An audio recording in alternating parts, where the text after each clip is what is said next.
Hey guys, and welcome to episode 2 of Gotta AFK. I'm your host, Jacky Liang. And I'm your other host, Kevin Wu. A lot has happened in the esports scene and we'll be covering it all today.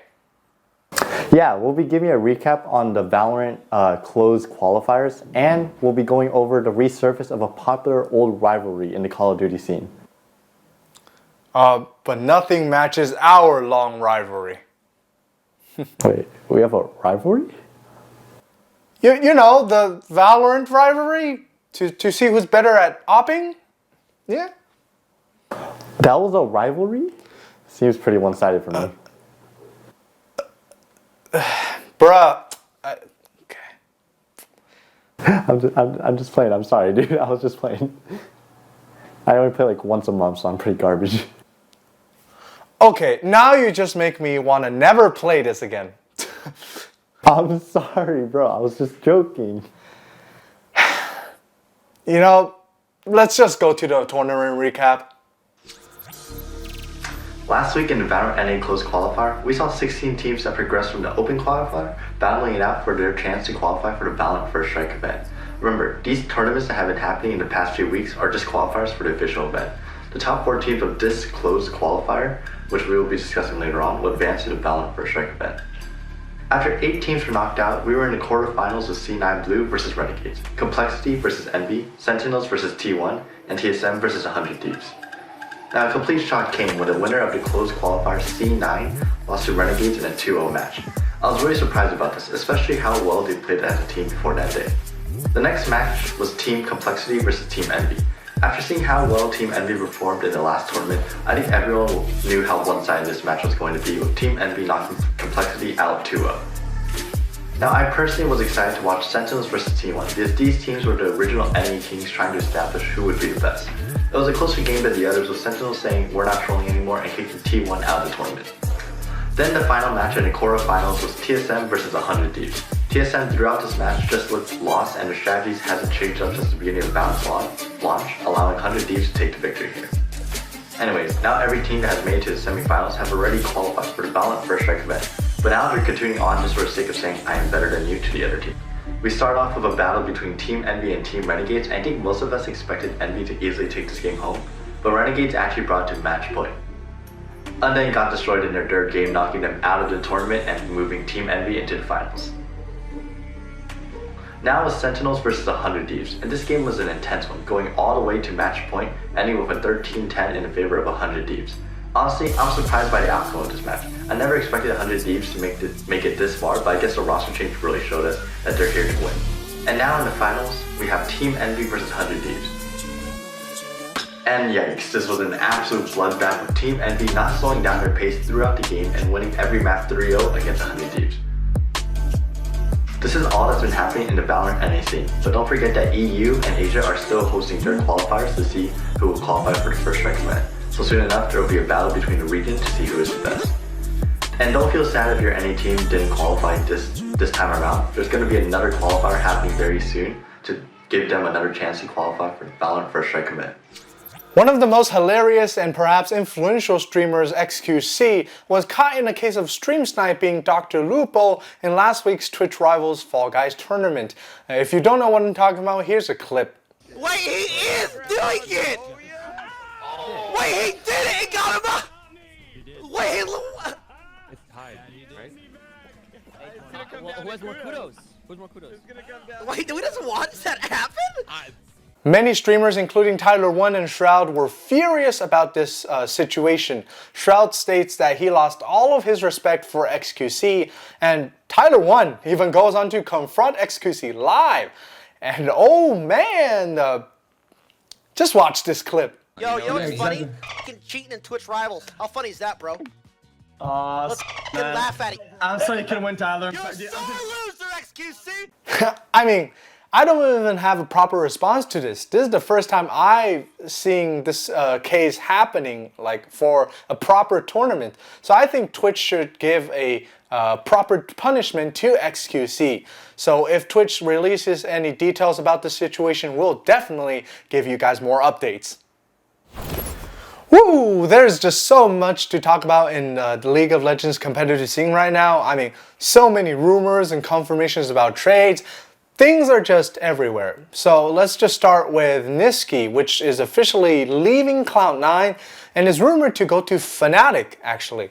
So this brings up a lot of questions on where Nemesis will end up. Is Nemesis going to get benched and let Niski take over the mid lane position? Or is he going to be like some of his other teammates and go free agent or go take a break? Speaking on that, former support of Fnatic Hitless Singh is now resigning for 1 whole year, and former ADC of Fnatic Reckless is going free agent. But the biggest rumors in this League of Legends offseason is revolving around Perkz. As many of you might have heard, Perkz might come here and play for one of the NA teams. But what I found interesting was, according to Jacob Wolf, G2 Esports and Cloud9 actually reached a verbal agreement on acquiring Perkz. So, I mean, these are all just rumors. What do you guys think? Leave your thoughts in the comments down below. As we get more information, we'll give you more updates on this crazy off-season roster changes. I have just received some breaking news after the recording, and I have a short list of stuff to say, so let's get into it. As of Tuesday night, November 17th, EG, Evil Geniuses, is most likely going to pick up Impact, Jizuke, and Lost. Some medias believe that the ADC spot might even go to Wild Turtle, which is Jacky's League of Legends idol. But if this is true, I am excited to see Impact taking over their top lane. Also, on the most recent news on these roster changes, Nuguri and Barrow from the 2020 World's Champion team Damwon Gaming has entered free agencies. I'm just speechless on this because they literally just won Worlds and now they decided to leave. I really hope to see more news on these two players. Now onto the 0-6. Now onto the TSM side. They are looking to pick up Huni, which is from EG, and Sword Art, which was Suning's support. This is quite surprising, but if this is true, I am hyped to see a new support for TSM and a top laner who unfortunately has a huge hate train. Last thing on the list, Perkz is officially leaving G2 Esports as they posted a farewell video dedicated to him on YouTube and Twitter. We are still unsure of where he will go though. Rumor still says he has a 90% chance of going to Cloud9. We will definitely update you all with the latest details once everything is set in stone. And now we'll be discussing the new Season 11 changes in League of Legends. Joining us today is Andy Lee. Guys, if you guys don't know much about the new Season 11 update, basically the items are getting completely reworked. We still have the starter items and the common items, but now we're getting introduced to mythic items and legendary items. I don't know much about it, but Andy sure does, so let's see what he can say about it. alright, just so y'all know, I played 2 games at ARAM, and this is my knowledge from 2 games at ARAM. Okay, so new items. Really cool, right? You have like a set, essentially like tiers of items. Think of legendaries as your old completed items, and then mythicals as this new, really cool, like new set of items. Essentially, the key thing to note here is that your mythical items boost your legendary items. So for example, Luden's Echo, which is like a mythical item, gives all your legendary items +5 magic penetration, which is going to set up for some really cool combinations and really interesting itemizations and builds. You're no longer just going to see assassins being forced to build like lethality. You're no longer going to see mages always first buying Luden's Echo. You're going to see some more diversity within those item changes. Something else. Oh, yes. This was something that I was very interested with. You have a lot of old, to a certain extent, somewhat broken passives and abilities being slapped on items, right? Like Kraken Slayer is literally just a Vayne W in an item. Essentially, every third auto deals like a percentage of your AD as true damage. If you put that on a Master Yi will melt your entire team in a second, which is quite broken. So what you're saying is, Kraken Slayer, you apply it on Master Yi or whoever you wanted to apply it on, is basically someone's just gonna have a minigun of abilities. Yeah, pretty much. So like, think of like Ashe. When Ashe Qs, every single auto counts as like 4 separate autos, right? Oh my god. Essentially, she can one-shot you with a single auto because she's shooting you with 4 autos, and the third one deals a percentage true damage. It is absurdly broken. But at the same time, like I think Riot is really following this philosophy that hey, if everything's broken, nothing is broken. So I view this as like a buff to every single character because every champion now has like so much more versatility and so many more options that I think is really going to spice up the game a little bit.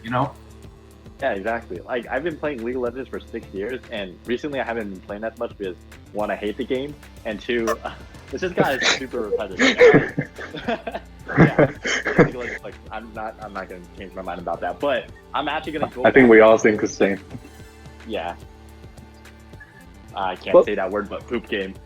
I'm really all League of Legends players have a very special relationship with the game, and like special. I can't say that word because this is a family-friendly podcast. But kids out there, if you ever have someone tell you to play League of Legends, if you want to have a good mental health, don't play League of Legends. If you want to have bad mental health, like play League of Legends. It's a great game for y'all, I really want to talk about the new cooldown system. Kiwi, you want to explain that? Oh, okay. So the new cooldown system, it's called Ability Haste. Basically, I'm not too sure about this, but like, basically it's like, if you apply it on Ability Haste on someone, basically you can get their cooldowns to like as low as 1 second. And I just thought it was a good idea, right? But also a very balanced idea. If you apply it on Master Yi, and before season 11, his Q cooldowns already, like you can get his Q cooldown already pretty low, and he's already pretty like in end game, he's already pretty good, pretty dang good. But now with Ability Haste, and from previously you put Kraken Head or Kraken Head, Kraken Slayer onto him.